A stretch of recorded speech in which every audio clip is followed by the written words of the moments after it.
یہ جو وسیلے کا عام لوگوں کے ذہن میں تصور ہے،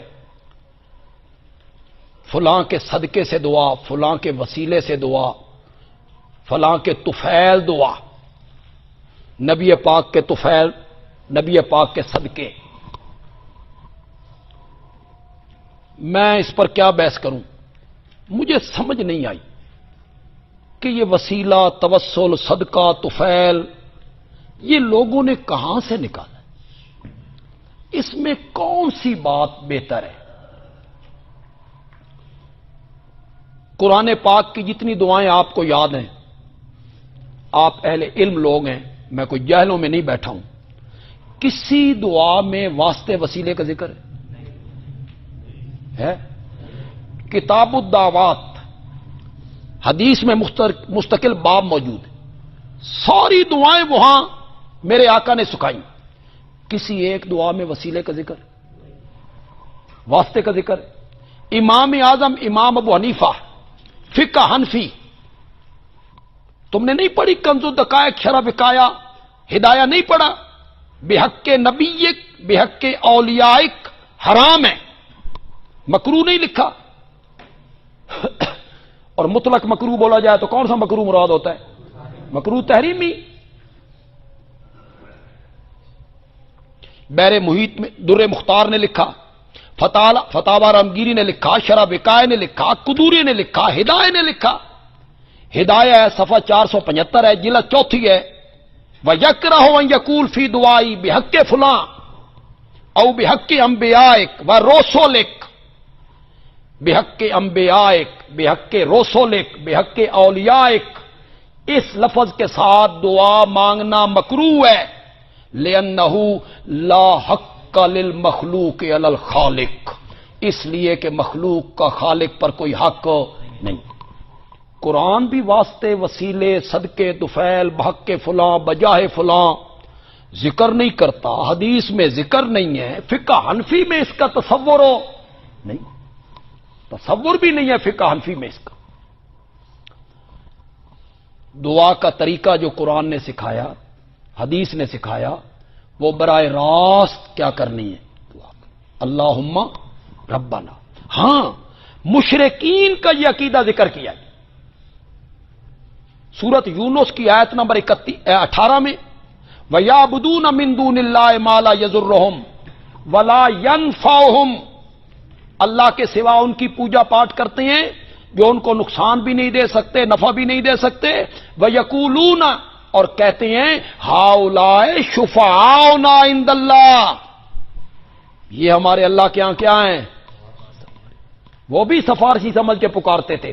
سورت زمر آیت نمبر 2، ما نعبدهم الا لیقربونا الی اللہ زلفی، ہم ان کی پوجا پاٹ اس لیے کرتے ہیں کہ یہ ہمیں اللہ کے قریب کر دیتے ہیں۔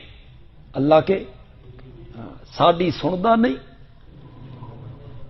ہماری سنتا نہیں، ان کی موڑتا نہیں، ہماری ان کے آگے، ان کی اللہ کے آگے۔ یہ جو توسل ہے نا بالاموات، یا غیب آدمی کا توسل، یا کسی کا یوں ہی وسیلہ پیش کر کے اللہ سے دعا کرنا، اس کا اسلام میں کوئی تصور نہیں ہے جی۔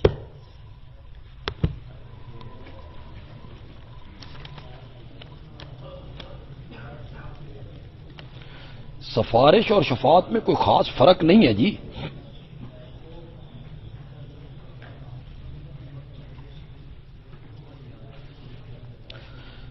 آپ نے اپنے پچھلے خطاب میں صبح کے سبق میں کہا کہ ایک عورت نے پوچھا میرا بیٹا جنت میں، آپ نے فرمایا جنت الفردوس میں۔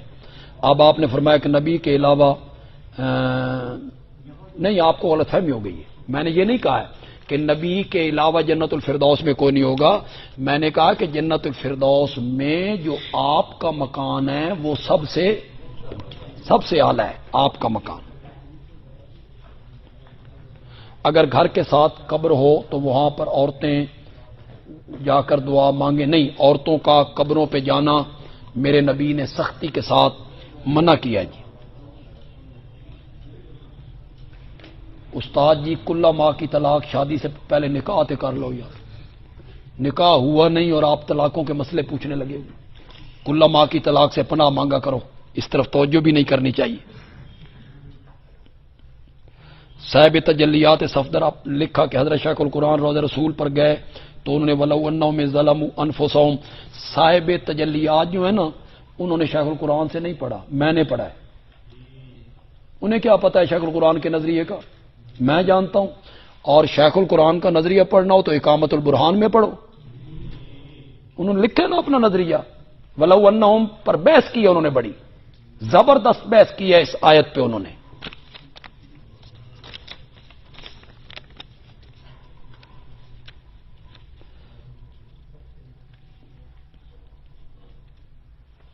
سر پر ہاتھ رکھ کر آپ پڑھیں یا قویو، یا قویو، اور دل پر ہاتھ رکھ کے پڑھیں یا قوی القادر المقتدر،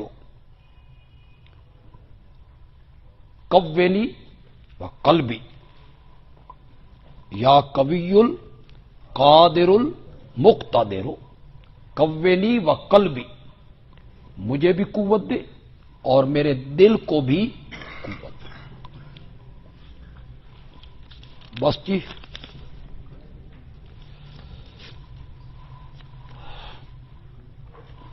الانبیاء احیاء فی قبورہم یصلون، انبیاء اپنی قبروں میں زندہ ہیں، نمازیں پڑھتے ہیں۔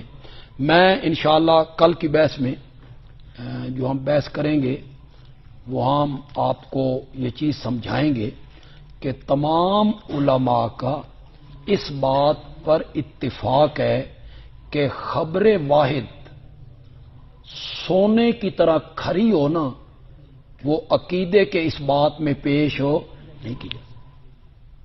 اور یہ تو پھر اس پر تو جرا ہے، الانبیاء احیاء فی قبورہم یصلون پہ تو جرا موجود ہے۔